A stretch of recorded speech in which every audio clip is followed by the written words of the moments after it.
Hello guys, आज हम नया चैप्टर स्टार्ट करेंगे प्राचीन इतिहास। प्राचीन इतिहास हमें इतिहास जानने के सबसे पहले हम स्रोत देखेंगे कि इतिहास जानने के कौन कौन स्रोत होते हैं। तो इतिहास धर्म ग्रंथ से जाना जाता है, ऐतिहासिक ग्रंथ, विदेशी यात्रा, पुरातत्व संबंध, पुरातत्व साक्ष्य। इतिहास जानने का स्रोत क्या क्या है? धर्म ग्रंथ, ऐतिहासिक ग्रंथ, विदेशी यात्रा, पुरातत्व संबंधी साक्ष्य। ठीक है, अब देखिए, सबसे पहले भारत का सर्वप्राचीन ग्रंथ क्या है? सर्वप्राचीन ग्रंथ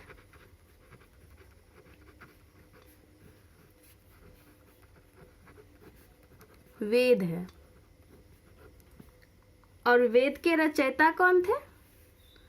महर्षि कृष्ण द्वापायन वेद व्यास। वेद के रचयिता कौन है? महर्षि कृष्ण द्वापायन वेद व्यास। समझ गया?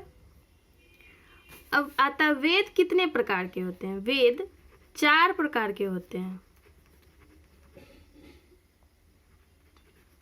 वेद 4 प्रकार के हैं। कौन कौन है? पहला वेद है ऋग्वेद, दूसरा है यजुर्वेद, तीसरा है सामवेद, चौथा है अथर्ववेद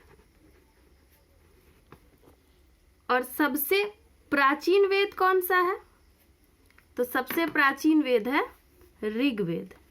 ये सबसे प्राचीन वेद है और अथर्ववेद सबसे नया है। अब वेद के उपवेद। ऋग्वेद का उपवेद का नाम क्या है? आयुर्वेद।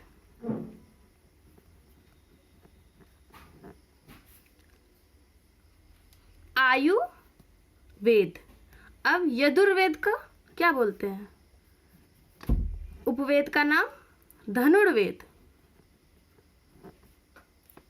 सामवेद के उपवेद का क्या नाम है? गंधर्ववेद। अथर्ववेद का उपवेद का क्या नाम है? शिल्पवेद।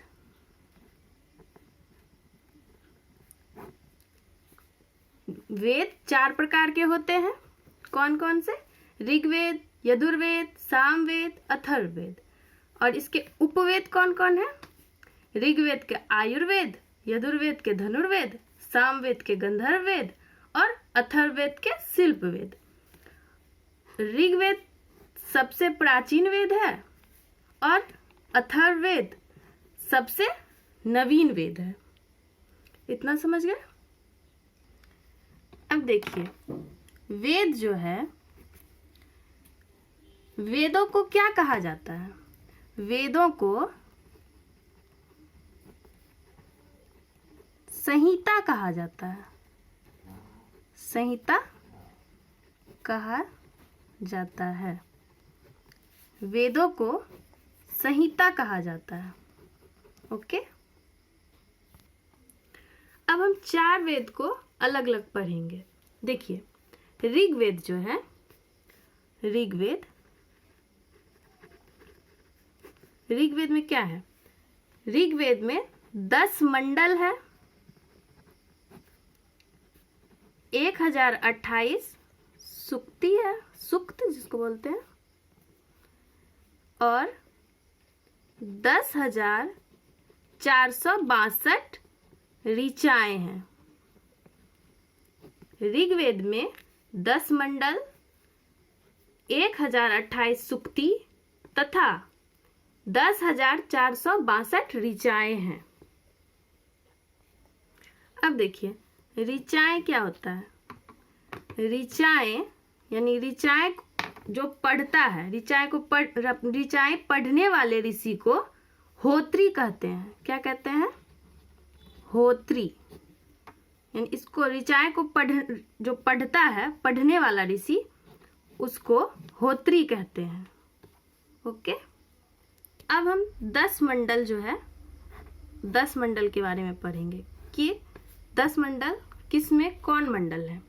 तो देखिए तीसरा मंडल उसमें सूर्य देवता सावित्री यानी सूर्य देवता सावित्री के बारे में बताया गया है, जिसमें गायत्री मंत्र दिया गया है।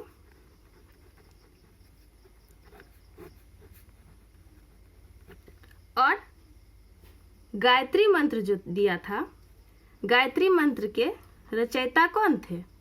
विश्वामित्र। गायत्री मंत्र के रचयिता कौन थे? विश्वामित्र। ये हमें तीसरे मंडल में मिलता है, यानी सूर्य देवता सावित्री के बारे में बताया जाता है और इसी में गायत्री मंत्र के बारे में बताया गया है और गायत्री मंत्र के रचयिता थे विश्वामित्र। अब इसके 8वें मंडल में क्या है? 8वें मंडल में हस्तलिखित रचनाएं के बारे में बताया गया है। हस्तलिखित